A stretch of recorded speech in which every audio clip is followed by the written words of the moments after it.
زندگی ائمه علیهم السلام رو که 250 سال طول کشیده زندگی یک انسان به حساب بیارید. یک انسان 250 ساله از هم جدا نیستن، كلهم نور واحد. اعوذ باللہ من الشیطان اللعین الرجیم. بسم اللہ الرحمن الرحیم. الحمد للہ رب العالمین والصلاة والسلام علی رسول اللہ وآلہ الطیبین الطاہرین المعصومین المظلومین. جی ناظرین، بہت شکریہ ہمیں ایک دفعہ پھر جوائن کرنے کا. ہم پیغمبر اکرم صلی اللہ علیہ وآلہ وسلم کے حوالے سے جو ہے وہ گفتگو کریں گے. یہاں تک ہم دیکھتے ہیں کہ جب مسلمانوں کو کامیابی ملی بدر کے مقام پر، اور جنگ بدر جو ہے وہ پہلی جنگ مسلمانوں کو مشرکین مکہ کے درمیان انجام پائی اور مسلمان کامیاب ہوئے. اس کے بعد جب مشرکین مکہ نے بدلہ لینا چاہا تو احد کے مقام پر مسلمان اور مشرکین مکہ مد مقابل آتے ہیں، اور یہاں پر بھی مسلمانوں کو فتح کا وعدہ دے دیا گیا تھا اور مسلمان بظاہر جنگ کی شروع میں ہی جو ہے وہ فتح حاصل کر چکے تھے. لیکن جو 50 تیر انداز احد کی پہاڑی پر پیغمبر گرامی نے جو ہے وہ متعین کیے تھے، انہوں نے سستی اور انہوں نے جو ہے وہ بدنیتی دکھائی، یہاں تک کہ انہوں نے اپنی جگہ کو چھوڑا مال و منال کے چکر میں، مال و منال کے پیچھے، اور مشرکین مکہ کو موقع ملا کہ وہ مسلمانوں پر پیچھے سے حملہ کریں اور ان کی فتح کو شکست میں بدل دیں. اور یہ وہ درس عبرت بڑا مسلمانوں کے لیے وہ درس عبرت بنا کہ جب بھی پیغمبر کے اتباع سے تم باہر جاؤ گے، خارج ہوگے، شکست جو ہے وہ تمہارا پیچھا کرے گی اور کامیابی تم سے دور ہو جائے گی. اور صرف یہ نہیں بلکہ مسلمانوں کو جو باقاعدہ عظیم نقصان اس جنگ میں ہوا کہ وہ سید الشہداء حضرت حمزہ جیسے شجاع ترین سردار جو ہے مسلمانوں کو اس جنگ میں جو ہے وہ ان سے جو ہے وہ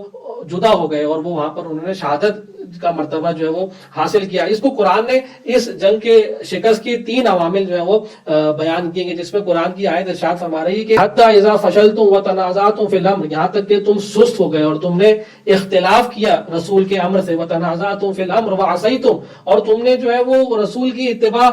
کے خلاف عمل کیا، تو تمہیں خداوند متعال نے تمہاری فتح کو جو ہے وہ شکست میں اور تمہارے جو وعدے کو جو پورا کیا تھا اس کو شکست میں جو ہے وہ بدل دیا. تو 3 عنصر ہیں. پہلا عنصر یہ کہ فشل تم، کہ تم جو ہے سست ہو گئے. دوسری بات تنازعتم فی الامر، کہ تم نے باہمی اختلاف کیا، اور یہ دوسری وجہ. اور تیسری وجہ کیا؟ وعصیتم، تم نے جو ہے حضور اکرم کی اتباع کرنے سے انکار کیا. یہ 3 امر قرآن کی نگاہ میں باعث بنے کہ مسلمانوں نے جنگ احد میں جو ہے شکست کھائی. یہاں تک کہ جنگ احد کا باب ختم ہوتا ہے اور جنگ خندق جو ہے وہ اس کا جو ہے مرحلہ شروع ہوتا ہے. مشرکین مکہ جنگ احد کی فتح کے بعد ایک گھمنڈ کا شکار ہو چکے تھے اور وہ مسلمانوں پر انتہائی حملے کا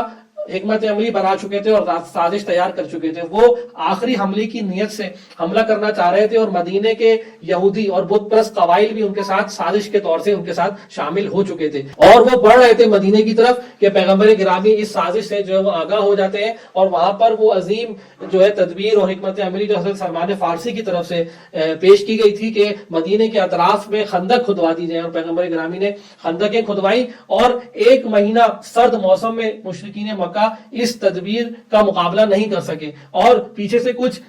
یہودی علاقوں سے کچھ لوگ سازش کے تحت جو ہے وہ داخل ہو گئے، لیکن انہیں شکست کا سامنا کرنا پڑا. بہرحال یہ جنگ خندق کی فتح جب مسلمانوں کو نصیب ہوئی تو مسلمانوں کے حوصلے بلند ہوئے اور مسلمانوں کا غلبہ ہو گیا ایک طرح سے کفار پر، مشرکین مکہ پر، اور مشرکین مکہ غالب جو ہے ان پر غالب آ گئے مسلمان. یہاں تک کہ پیغمبر گرامی اس سال میں عمرے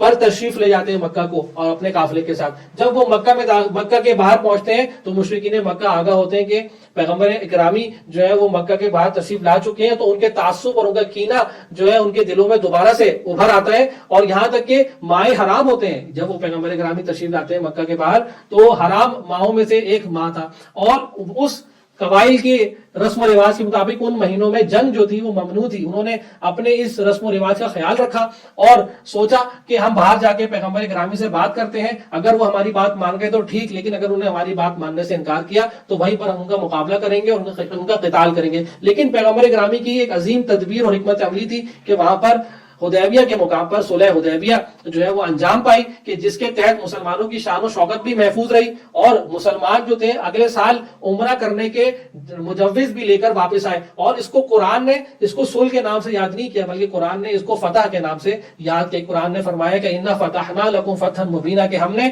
تمہیں عظیم فتح سے ہمکنار کیا. صلح حدیبیہ ایک عظیم فتح کی کہ جس کے تحت ایک معاہدہ باقاعدہ انجام پایا. کفار مشرکین مکہ نے باقاعدہ مسلمانوں کو رسمی طور سے آفیشیل طور سے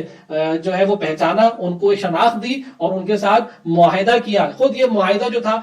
اس بات کی اجازت دیتا تھا مسلمانوں کی کہ اگلے سال وہ عمرے کے لیے تشریف لائیں, اور جب وہ عمرے کے لیے تشریف لے کر آئے تو خود وہ عمرے کے لیے ان کا تشریف لے کر آنا مدینے مکہ کے اندر ان کی ایک بہت بڑی تبلیغ تھی, ان کی ایک جاؤ حشم کی بہت بڑی شناخت تھی, ان کی رسمی شناخت تھی. بہرحال اگلے سال عمرے کے لیے وہ تشریف لے کر آئے اور انہوں نے عمرہ کیا. لیکن اس سے اگلے سال جب وہ لوگ عمرے کے لیے آئے تو وہاں پر کفار نے معاہدے کی خلاف ورزی کی. جب معاہدے کی خلاف ورزی کی گئی تو پیغمبر گرامی نے 8ویں سال ہجری کو حملہ کیا مکہ پر, اور فتح مکہ جو ہے وہ نصیب ہوئی مسلمانوں کو. یہاں تک کہ فتح مکہ کے بعد وہ مسلمانوں کو وہ عروج نصیب ہوا, وہ عروج نصیب ہوا کہ جو ناقابل تصور تھا. ان چند سالوں میں آپ دیکھتے ہیں کس طرح وحی الہی اور خدائی نصرت سے پیغمبر گرامی نے مدینے کے اندر ایک حکومت اسلامی کا قیام کیا اور چند ہی سالوں کے اندر فتح مکہ کو بھی جو ہے وہ حاصل کر لیا. یہ تھا وہ دوسرے پیغمبر گرامی کے دشمن جو مشرکین مکہ تھے, اور اس طرح پیغمبر گرامی نے اپنی تدبیر اور اپنی حکمت عملی سے ان کا مقابلہ کیا. پیغمبر گرامی کے جو تیسرے دشمن تھے وہ تھے یہودی قبائل. جیسے ہم نے پہلے جو ہے وضاحت فرمائی کہ 3 قبائل جو تھے وہ مدینے کے اندر یہودی موجود تھے اور وہ ہر لحاظ سے برتر تھے مسلمانوں سے. اس لیے پیغمبر گرامی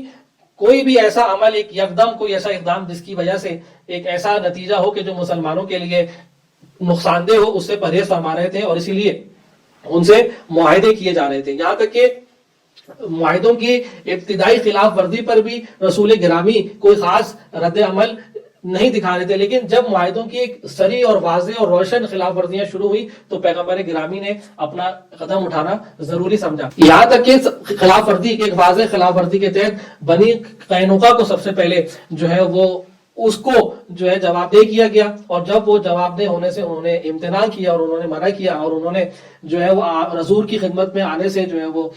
پرہیز فرمایا, تو آپ نے پھر ان کو جو ہے مدینہ سے خارج کر دیا اور اپنے زور بازو پہ خارج کیا. یہاں تک کہ ہم دیکھتے ہیں کہ اس کے بعد جب جنگ خندق جاری تھی تو مسلمانوں نے 1 مہینہ مشرکین مکہ کو روکے رکھا, اور جب جنگ خندق ختم ہوئی تو اس کے اگلے ہی دن پیغمبر گرامی نے بنی نذیر کے قبائل کے قلعے تھے اور ان کے محلے جو تھے وہاں پر مسلمانوں کو جمع کیا, اور ان کی جو انہوں نے سازش کی تھی یہودیوں کے ساتھ مل کے مسلمانوں کو شکست دینے کے لیے, اس کے حوالے سے ان سے جواب طلبی کی. یہاں تک کہ انہوں نے جواب طلبی کی بجائے سامنے سے اور رد عمل دکھایا, اور پیغمبر گرامی نے پھر 25 دن ان کے ساتھ قتال کیا اور ان کو شکست دی, اور ان کو جو ہے وہ شکست دے کر ایک اور دشمن کو اپنے راستے سے جو ہے وہ ہٹایا. ایک اور جو دشمن تھے وہ خیبر کے یہودی تھے کہ جو ان کا احوال تاریخ اسلام میں موجود ہے اور سب مسلمان اچھی طرح جانتے ہیں کس طرح ان کو امیر المومنین کی شجاعت اور خدائی نصرت سے جو ہے شکست فاش نصیب ہوئی. اور اسی طرح جو ہے وہ جو تیسرے دشمن تھے یہودی, اس سے مسلمانوں کو چھٹکارا نصیب ہوا اور مسلمان ان پر غالب آ گئے. وہ جو برتری تھی یہودیوں کی مدینے کے اندر وہ اس تدبیر اور حکمت عملی کے تحت ختم ہوئی. یہاں پر آپ دیکھ سکتے ہیں کہ پیغمبر گرامی نے خود کوئی بھی قدم ابتدائی طور سے نہیں اٹھایا, بلکہ ہمیشہ سامنے والے نے مخالفت کی اور موقع دیا پیغمبر گرامی کو کہ وہ اپنے زور بازو سے ان کا مقابلہ کر سکیں. یہ ایک وہ خوبصورت تدبیر اور الہی بصیرت تھی جو خدا نے پیغمبر گرامی کو عطا کی تھی, جس کے تحت وہ اسلامی نظام کی حفاظت فرما رہے تھے اور اس کی بنیادوں کو مضبوط کر رہے تھے. یہاں تک کہ جو چوتھا دشمن تھا مسلمانوں کا اور پیغمبر گرامی کے سامنے وہ تھے منافقین. منافقین سے مراد وہ کہ جو صرف لقلقہ زبان کے طور سے دین کو قبول کرتے ہیں, دین پر زبان پر کلمہ توحید جاری کرتے ہیں, رسالت کا کلمہ جاری کرتے ہیں, لیکن دل ان کے جو ہے وہ ایمان نہیں لائے ہوتے اور وہ قلبی طور سے رسول گرامی کے ساتھ نہیں ہوتے, لیکن اجتماعی جبر کے تحت لوگوں کے باہمی روابط کے تحت وہ زبان پر اور اپنے ظاہر سے جو ہے وہ اسلام لائے ہوئے ہوتے ہیں اور ایمان کا اقرار کر رہے ہوتے ہیں. پیغمبر گرامی کی منافقین کے حوالے سے جو حکمت عملی تھی وہ یہ تھی کیونکہ یہ دشمن جو ہے وہ باقاعدہ کوئی منصوبہ بندی کے تحت یا با تدبیر دشمن نہیں تھا، بلکہ یہ وہ دشمن تھے کہ جو انفرادی طور سے معاشرے کے اندر موجود تھے، تو پیغمبر گرامی نے ان کا مقابلہ کرنا مصلحت نہیں سمجھا، یہاں تک کہ ان کو وہ سارے حقوق حاصل رہے کہ جو ایک عام مسلمان کو حاصل رہے۔ لیکن جب بھی یہ منافقین کا ٹولہ باقاعدہ ٹولے کی شکل میں سامنے آیا اور انہوں نے ایک باقاعدہ تحریک چلانے کی کوشش کی، تو پیغمبر گرامی نے ان کا باقاعدہ مقابلہ کیا۔ جیسے مسجد زرار کے حوالے سے ہمارے سامنے مثال موجود ہے۔ تو اس طرح منافقین کا مقابلہ کیا گیا، اور جب بھی انہوں نے ایک اجتماعی تحریک چلانا چاہیے، اجتماعی قوت پکڑنی چاہیے، تو ان کا سر قلم کیا گیا ان کی اس اجتماعی قوت کو۔ یہ چوتھے دشمن کا مقابلہ تھا۔ اور ایک پانچواں دشمن تھا کہ جو باقاعدہ چھپا ہوا دشمن تھا، اور وہ سارے مسلمانوں کے اندر موجود تھا، اور وہ سب سے سخت ترین دشمن تھا، اور وہ اندرونی دشمن تھا، اور اس کا نام تھا نفس امارہ۔ یہ پانچواں دشمن تھا کہ جس کا مقابلہ سب سے سخت تھا، کیونکہ اس دشمن کے ساتھ مقابلے میں شمشیر اور تیغ اور تبر کام نہیں آتی تھی۔ اس دشمن کو دیکھا نہیں جا سکتا تھا، بلکہ یہ دشمن تھا کہ جس کا علاج تعلیم اور تربیت اور تزکیے سے ہو سکتا تھا، اور پیغمبر گرامی نے اس دشمن کا علاج بھی بطور احسن انجام دیا۔ اور جیسے کہ امیر المومنین نے جب آپ کے نہج البلاغہ میں آپ کی خصوصیات بیان کی تو فرمایا کہ آپ طبیب دوار، آپ ایک ایسا طبیب، روحانی طبیب تھے کہ جو چلتے پھرتے روحانی طبیب تھے، کہ جہاں بھی کوئی روحانی مریض اور بیمار نظر آتا تھا تو اس کا آپ علاج فرماتے تھے۔ تو اسی لیے قرآن نے بھی اس کی طرف جو ہے اشارہ کیا کہ جس میں ارشاد ہوا کہ فی قلوبہم مرض۔ یہ جو فی قلوبہم مرض ہے، اس آیت کا مصداق جو ہے وہ صرف وہ منافقین بھی ہے، لیکن صرف منافقین بھی نہیں ہے۔ یہ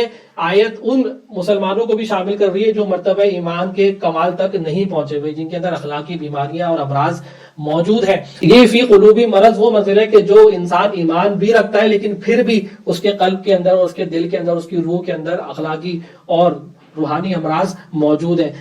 اگر ان روحانی امراض کا علاج نہ کیا جائے تو پھر نفاق کی منزل آ جاتی ہے، انسان ایمان سے خالی ہو جاتا ہے اگر ان روحانی امراض کا علاج نہ کیا جائے۔ اس لیے ضروری تھا پیغمبر گرامی کے لیے کہ اس پانچویں دشمن کا جو ہے مقابلہ فوراً کیا جائے اور ہر وقت کیا جائے۔ جب بھی آپ دیکھتے ہیں پیغمبر گرامی اٹھتے بیٹھتے لمحہ بلمحہ لوگوں کے روحانی طبیب تھے، لوگوں کے روحانی علاج فرما رہے تھے تاکہ اسلامی معاشرہ اپنے اس پانچویں دشمن سے بھی جلد از جلد چھٹکارا حاصل کر لے۔ اور آج بھی اسلامی معاشرے کے لیے خطرہ موجود ہے کہ اگر اسلامی معاشرہ ابھی بھی اس پانچویں دشمن سے غافل ہو جائے تو وہ اصلیت اور اپنی بنیاد کو کھو سکتا ہے اور اس نفاق کے مرحلے پر داخل ہو سکتا ہے کہ وہ خدا کے بجائے شیطان کی پیروی کے اندر چلا جائے، وہ طاغوت کی ولایت کے اندر چلا جائے خدائی ولایت سے ہٹ کر۔ یہاں پر اس مرحلے کے بعد رہبر معظم اس کتاب کے اندر پیغمبر گرامی کی شخصیت کے پہلو بیان کرتے ہیں، ان کی سیرت کے کچھ پہلو بیان کرتے ہیں کہ جب ہم نے یہ بحث کر لی کہ پیغمبر گرامی نے نظام اسلامی کی بنیاد کیسے رکھی اور پھر انہوں نے اس اسلامی معاشرے کی بنیاد کو حفاظت کیسے کی، اور اب پیغمبر اب یہاں پر وہ فرما رہے ہیں کہ وہ کن شخصیت کے، وہ کیا شخصیت کے پہلو تھے کہ جن کے تحت پیغمبر گرامی نے ان دو مرحلوں کو حاصل کیا۔ تو اس میں فرما رہے ہیں کہ جو چند پہلو، اہم پہلو پیغمبر گرامی کی شخصیت میں ہمیں ملتے ہیں وہ کچھ اس طرح ہمارے سامنے موجود ہیں۔ سب سے پہلے تدبر اور غور و فکر۔ پیغمبر گرامی جو بھی عمل انجام دیتے تھے پہلے تدبر کرتے تھے، غور کرتے تھے، فکر کرتے تھے، کسی نتیجے تک پہنچتے تھے، پھر اس عمل کو انجام دیتے تھے۔ اسی طرح جو دوسری پہلو ہے شخصیت کا وہ بھی ہر عمل کو بر وقت انجام دیتے تھے۔ یہ بہت اہم ہوتا ہے کسی عمل کو بر وقت انجام دیا جائے کہ جب اس کا احساس کر لیا جائے کہ اس کو انجام دینا ضروری ہے۔ اگر تھوڑا سا پہلے انجام دیا جائے یا بعد میں انجام دیا جائے تو وہ عمل جو ہے وہ فائدے کے بجائے نقصان دیتا ہے۔ اسی طرح ہم یہ دیکھتے ہیں کہ ان کی وہ قناعت پسند تھے اور ایک اسلامی رہبر ہونے کے باوجود ان کا طرز زندگی انتہائی سادہ تھا۔ وہ محرومین کے ساتھ زندگی گزارنا پسند کرتے تھے، مستضعفین کے ہمراہ رہنا پسند کرتے تھے اور ان سے محبت اور سادگی کے ساتھ پیش آتے تھے۔ اور پہلو ہمیں اہم پہلو نظر آتا ہے کہ وہ صرف گفتار پر اکتفا نہیں کرتے تھے بلکہ وہ عمل پر یقین رکھتے تھے، گفتار سے زیادہ عمل کر کے دکھا کر جو ہے وہ اپنی شخصیت کو لوگوں کے درمیان منواتے تھے۔ اپنا لوہا انہوں نے گفتار سے نہیں منوایا بلکہ اپنی رہبری اور اپنی رسالت کا جو لوہا انہوں نے منوایا اپنے عمل سے منوایا۔ اسی طرح جو اہم پہلو ہے کہ دشمن کے ساتھ وہ جذباتی جو ہے وہ طرز عمل نہیں اپناتے تھے بلکہ تدبیر اور حکمت عملی کے ساتھ پیش آتے تھے۔ بہت مواقع پر ایسا تھا کہ اگر وہ جذبات سے پیش آتے تو دشمن کو اسی وقت جو ہے وہ مقابلہ کر کے مسلمانوں کو اور اسلام جو ہے وہ مشکل میں پڑ سکتا تھا، لیکن آپ نے تدبیر کے ساتھ جو ہے وہ پیش آئے اور ان کو شکست فاش دی، جیسے کہ مدینے کے یہودیوں کی ہم نے مثال دی۔ اس کے ساتھ جو خصوصیت ہے کہ پروردگار کے ساتھ جو ان کا رابطہ تھا، جو راز و نیاز تھی، میدان جنگ کے شدید ترین مراحل میں کہ جب گھمسان کی جنگ ہوتی تھی تو پیغمبر اکرم راز و نیاز میں پائے جاتے تھے خدا بند متعال سے۔ اسی طرح جو اہم پہلو ہے آپ کی شخصیت کا وہ بہادری، کہ امیر المومنین جیسا بہادر انسان اور شجاع انسان فرماتا ہے کہ جب جنگوں کے درمیان گھمسان کی جنگ ہوتی تھی اور ہم پر جو ہے وہ سختیاں آ جاتی تھی تو ہم پیغمبر گرامی کی شخصیت کی پناہ لیتے تھے، ان کی چھاؤں میں ہم پناہ لیتے تھے اور جمع ہوتے تھے اور اپنی جو ہے وہ تازہ دم ہوتے تھے ان کی چھاؤں۔ وہ عوامی شخصیت تھے، لوگوں کے درمیان زندگی کرتے تھے۔ ایسا نہیں تھا کہ اگر وہ رسول ہیں، نبی ہیں اور پیغمبر کے اور خدا کے آخری نبی ہیں اور سب سے افضل ترین نبی ہیں تو ان کا طرز زندگی عام لوگوں سے جدا تھا، بلکہ عام لوگوں کے درمیان رہتے تھے، ان کے درمیان سوتے تھے، ان کے درمیان اٹھتے تھے، اور یہ وجہ باعث بنتی تھی کہ وہ لوگوں کی محبتیں سمیٹتے تھے اور لوگ ان کو دل و جان سے قبول کرتے تھے اور اپنی جان نچھاور کرنا ان پر اپنے لیے افتخار سمجھتے۔ یہ وہ مراحل، یہ شخصیت کے پہلو تھے کہ جس کی بنیاد پر پیغمبر گرامی نے 2 مرحلے طے کیے۔ وہ 2 مرحلے کون سے تھے؟ اسلامی نظام کی بنیاد رکھنا اور اس کی حفاظت کرنا۔ اب جو تیسرا مرحلہ ہے وہ اسلامی نظام کا استحکام کا مرحلہ ہے اور اس کو وسعت دینا اور اس کی تعمیر ہے۔ یہاں پر جو ایک اہم بحث ہے وہ ہے ہمارے پاس جو بحث ہے وہ ہے غدیر، کہ اسلامی نظام کے استحکام اور اس کی تعمیر کے لیے جو پیغمبر گرامی نے نظام دیا وہ نظام غدیر تھا۔ غدیر کو اگر ہم دیکھتے ہیں تو ہمارے سامنے غدیر کی 2 زاویے موجود ہیں۔ ایک وہ زاویہ جو اہل تشیع کے نزدیک ہے اور ایک وہ زاویہ ہے جو دوسرے سارے فرقوں کے درمیان مشترک ہے۔ اہل تشیع کے نزدیک غدیر جو ہے وہ امیر المومنین علیہ السلام کی خلافت بلا فصل کا اعلان ہے، اور وہ کہتے ہیں کہ خود پیغمبر گرامی کا لوگوں کو جمع کرنا اور جو لوگ چلے گئے تھے، جو قافلے چلے گئے تھے ان کو واپس بلانا، اور جو قافلے رہ گئے تھے پیچھے ان کا انتظار کرنا، اور 3 دن تک سخت گرمی میں وہاں پڑاؤ ڈالنا بغیر کسی دنیاوی وسائل اور امکانات کے۔ یہاں تک کہ روایتوں میں آیا کہ اتنا گرم ماحول تھا کہ اگر وہاں پر کوئی گوشت کا ٹکڑا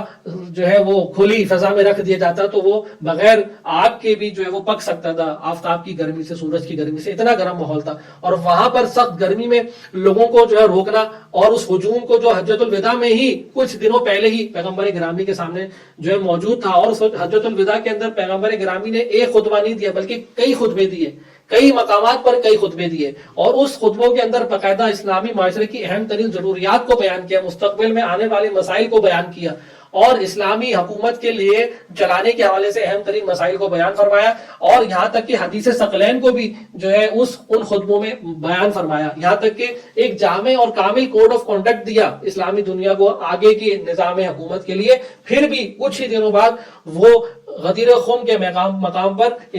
جو ہے وہ حاجیوں کو روکتے ہیں اور آنے والوں کا انتظار کرتے ہیں اور جانے والوں کو باقاعدہ واپس بلایا جاتا ہے۔ تو یہ سارے قرائن اس بات کو بیان کر رہے ہیں کہ کوئی الہی حکم تھا اور کوئی الہی منصب تھا جس کا اعلان کیا جا رہا تھا، اور وہ اس حدیث کی عبارت خود اس بات کی وضاحت کے لیے کافی ہے کہ جس میں ارشاد ہوا کہ من کنت مولا فہذا علی مولا، کہ جس سے پہلے رسول خدا نے لوگوں سے گواہی بھی لی کہ الست اولا بانفسکم، کیا میں تمہارے نفسوں پر تم سے زیادہ اختیار نہیں رکھتا، اور پھر وہ اس ولایت کا اعلان کیا۔ تو بہرحال یہ کلامی آبھاس ہیں کہ جو یہاں تاریخی مباحث میں مطرح نہیں ہو سکتی، بیان نہیں ہو سکتی، لیکن تشیع کے نزدیک یہ جو غدیر خم کا واقعہ ہے وہ خلافت بلا فصل پر دلالت کرتا ہے امیر المومنین کی، اور یہ وہ تکمیل دین کی علامت ہے کہ قرآن نے فرمایا کہ الیوم اکملت لکم دینکم، کہ وہ اسلامی نظام کا استحکام کی جب پیغمبر گرامی نے بنیاد فراہم کرتی تو دین کامل ہو گیا، اور قرآن نے اکملتو کا نعرہ بلند کیا اور اکمال دین کو اعلان فرمایا، اور یہ وہ منصب ہے کہ جو قیامت تک جو ہے وہ غدیر کا پیغام تشیع کے اندر زندہ ہے امامت کی شکل میں۔ ہر دور کا آنے والا امام جو ہے وہ تشیع کے نزدیک صاحب منصب غدیر ہے۔ یہ وہ غدیر کا پہلو جو اہل تشیع کے نزدیک ہے۔ اس کے علاوہ جو سارے جو اسلامی فرقے ہیں ان کے درمیان جو مشترکہ اہمیت غدیر کی، اس کا پہلو یہ ہے کہ خود اس حجۃ الوداع کے اندر جو مسائل پیغمبر گرامی نے بیان کیے، یہاں پر ایک فریب ہے، یہاں پر رہبر معظم کرتے ہیں کہ خود حج جو ہے وہ سیاسی اجتماع ہے کہ جو پیغمبر گرامی نے حجۃ الوداع کے اندر خطبے دیے اور احکام بیان کیے، اور اگر آج کچھ قوتیں حج کو سیاست سے جدا رکھتی ہیں تو یقیناً وہ اسلام کے پیغام سے دور ہے، اسلام کے اہداف سے دور ہے، وہ غیروں کی جو ہے غلامی کر رہی ہیں۔ بہرحال تو اس خطبے میں جو